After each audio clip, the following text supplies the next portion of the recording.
కాండం 16వ అధ్యాయం. ఈరోజు స్తంభదీప ప్రశంస అన్నమాట. వశిష్ఠుడు చెప్తున్నారు, ఓ రాజా, కార్తీక మాసము దామోదరునికి అత్యంత ప్రీతికరమైన మాసం. ఈ మాసమందు స్నాన దాన వ్రతాదులు చేయుట, సాలగ్రామ దానం చేయుట చాలా ముఖ్యం. ఎవరు కార్తీక మాసమందు తమ శక్తి ఉన్న దానం చేయరో అట్టువారు రౌదువాది నరక బాధలను పొందుతారు. ఈ నెల దినములు తాంబూల దానం చేయువారు చక్రవర్తిగా పుట్టుదురు.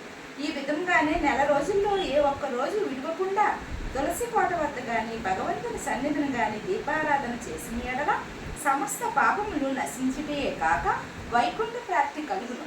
కార్తీక శుద్ధ పౌర్ణమి రోజున నదీ స్నానం ఆచరించి భగవంతుని సన్నిధి యందు ధూపదీప నైవేద్యములతో దక్షిణ తాంబూలాదులు నారికేల ఫలదానం చేసిన ఎడల చిరకాలం నుండి సంతతి లేని వారు పుత్ర సంతానం కలుగును. సంతానం ఉన్నవారు చేసినతో సంతాన నష్టం జరగదు. పుట్టిన బిడ్డలు చిరంజీవులై ఉండు. ఈ మాసంలో ధ్వజస్తంభమునకు ఆకాశ దీపం ఉంచిన వారు వైకుంఠమునకు సకల భోగములు అనుభవించరు.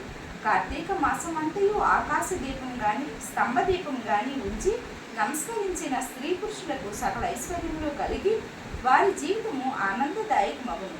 ఆకాశ దీపం పెట్టువారు శాలిధ్యానం గాని నువ్వులు గాని ప్రమిద అడుగు పోసి దీపం ఉంచవలెను. దీపం పెట్టడానికి శక్తి ఉండి కూడా దీపం పెట్టని వారు లేక దీపం పెట్టువారి పరిహాసం ఆడువారు సుంచు జన్మం ఎత్తుదురు. ఇందులో ఒక కథ చెప్పేదను వినుము అని చెప్పాను. దీపస్తంభము విప్రుడొకట. ఋషుల్లో అగ్రగణ్యుడగు పేరొందిన మతంగ మహాముని ఒక చోట ఆశ్రమాన్ని ఏర్పరచుకొని దానికి దగ్గరలో ఒక విష్ణు మందిరాన్ని కూడా నిర్మించుకొని నిత్యము పూజలు చేయుచుండెను. కార్తీక మాసంలో ఆశ్రమం చుట్టుపక్కల మునులు కూడా వచ్చి పూజలు చేయుచుండేవి. వారు ప్రతిదినము ఆలయ ద్వారములపై దీపము వెలిగించి కడు భక్తితో శ్రీహరిని పూజిస్తూ వెళ్ళుచుండేవారు. ఒకనాడు ఆ మునుల్లో ఒక వృద్ధుడు తక్కిన మునులను చూసి, ఓ సిద్ధులారా, కార్తీక మాసంలో హరిహరులు ప్రీతి కొరకు స్తంభ దీపం నుంచినచో వైకుంఠ ప్రాప్తి కలుగుతుంది. మనకు అందరికీ తెలిసిన విషయమే కదా. రేపు కార్తీక శుద్ధ పౌర్ణమి. హరిహరాదులు ప్రీతి కొరకు ఈ ఆలయానికి ఎదురుగా ఒక స్తంభము పాతి దానిపై దీపం పెట్టదు. కావున మనం అందరము అడవికి వెళ్ళి పొడవాటి స్తంభం తోడుకొని వద్దు రండు అంటూ పలుకుగా అందరూ పరమానంద భరితులై అడవికి వెళ్ళి చిలువలు పలువలు చేసి ఒక చెట్టును మొదలంట నరికి దాన్ని తీసుకువచ్చి ఆలయంలో స్వామికి ఎదురుగా పాతిరి. దానిపై సాలధ్యానం నుంచి ఆవు నెత్తో నింపిన పాత్రను దానిపై పెట్టి అందు ఒత్తులు వేసి దీపం వెలిగించారు. పిమ్మట వారందరూ కూర్చుండి పురాణ పఠనం చేయుచుండగా పెలపెలమని శబ్దం వినిపించింది. అటు చూడగా వారు పాతిన స్తంభము ముక్కలై పడి దీపం మారిపోయి చెల్లాచెదురైపడి ఉండేది. ఆ దృశ్యం చూసి వారందరూ ఆశ్చర్యంతో నిలబడి ఉండేది. అంతలో ఆ స్తంభం నుండి ఒక పురుషుడు బయటికి వచ్చాను. వారు అతన్ని చూసి, ఓయి, నీవెవరు? నీవు ఈ స్తంభం నుండి ఎలా వచ్చితివి? నీ వృత్తాంతమేమి అని ప్రశ్నించేది.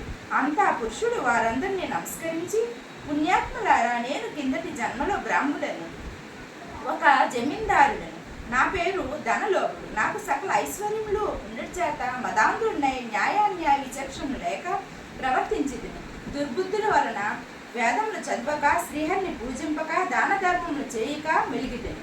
నేను నా పరివారంతో కూర్చుని ఉన్న సమయమున విప్పుడైనా వచ్చి నన్ను ఆశ్రయించి అతనిచే నా కాళ్ళు కడిగించి ఆ నీళ్లు నెత్తి మీద వేసుకోమని చెప్పి నానా దుర్భాషలాడి పంపిడివాడను. నేను ఉన్నతాసనంపై కూర్చుండి అతిథులకు నేలపై కూర్చుండమని చెప్పిడివాడను. స్త్రీలను పసిపిల్లలను హీనంగా చూస్తుండేవాడను. అందున ఆ శాస్త్రులు భయపడి వారేమి కానీ నన్నెవరూ మందలింపలేకపోయేది. నేను చేయి పాపకార్యములకు హద్దు లేకపోయేది. దాన ధర్మములు ఎట్టువో నాకు తెలియదు.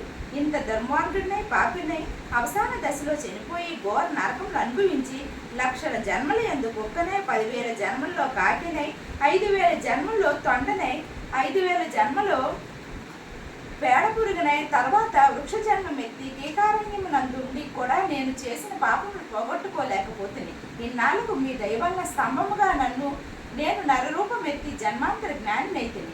నా కర్మలన్నీ మీకు తెలియజేసి తిని నన్ను మన్నింపండి అని వేడుకొని ఆ మాటలు ఆలకించి మునులందరూ అమితాచర్యం ఉంది. ఆహా, కార్తీక మాసం మహిమ ఎంత గొప్పదో కదా. అదియును కాక కార్తీక శుద్ధ పౌర్ణమి మహిమ వర్ణింప సఖ్యం కాదు. కర్రలు రాళ్ళు స్తంభములు కూడా మన కండ్ల ఎదుట ముక్తి నొందుచున్నవి. వీటన్నిటికన్నా కార్తీక శుద్ధ పౌర్ణమి నాడు ఆకాశ దీపం ఉంచిన మనుషులకు వైకుంఠ ప్రాప్తి తప్పక సిద్ధించును. అందువల్లనే ఈ స్తంభములకు ముక్తి కలిగినదని మునులు అనుకొంచుండగా ఆ పురుషుడు ఆలకించి, మునిపుంగవులారా, నాకు ముక్తి కలుగు మార్గమేదైనా కలదా? ఈ జగము నెల్లరూ నటుల కర్మబంధములు కలుగును, అది నశించుటెట్లు? నా ఈ సంశయం బాపుడని ప్రార్థించను. అక్కడ ఉన్న మునీశ్వరులందరూ తమలో నొకడిని అంగీరసమునిగా, స్వామి, మీరే అతని సంశయము తీర్చగల సమర్థులు కాన వివరించండి అని కోరేది. అంత అంగీరసుడు ఇట్లు చెప్పాను. షోడశోధ్యాయము 16వ రోజు పారాయణం సమాప్తం. ఓం నమః శివాయ.